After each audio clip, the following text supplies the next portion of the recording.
ఇక విశ్వవైభవ్ ఇప్పటిదాకానే మాట్లాడినాగా చిచ్చర పిడుగు ఒక అద్భుతమైన బ్యాటర్.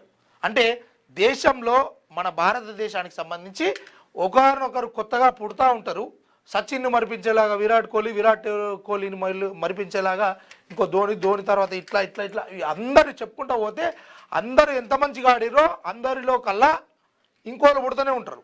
అందరినీ మైమరిపించేలాగా ఈ సిచ్చరపీడిగా అయితే 14 సంవత్సరాల కాలం తర్వాతనే ఈయన మామూలుగా కాదు ప్రపంచాన్ని ఆశ్చర్యపరిచే విధంగా తన ఆట తీరును ప్రదర్శించినాడు. ఇక 80 బాల్స్ను 175 పరుగులు చేసిండు, 15 4లు 15 సిక్సర్లు. ఎంత అది మనం 14-15 కాదు 20 సంవత్సరాలు వచ్చినా మనకు ఒక దాని మీద సోయి ఉండదు. కొంతమంది దొంగతనం ఎట్ట చేయాలి, ఇంకోటి ఎట్ట చేయాలి, అవ్వ ఏం ఆస్తి ఇవ్వలేదు కదా, లేకపోతే అట్టెట్లా ఇట్ట ఈ ఆలోచనల మీద ఊరు. కానీ చూడు గిసొంటోళ్ళను అదే గిసొంటోళ్ళను ఆదర్శంగా తీసుకోండి. అంటే మీరు కూడా అందరు క్రికెటర్లు కావాలని చెప్తలేను నేను.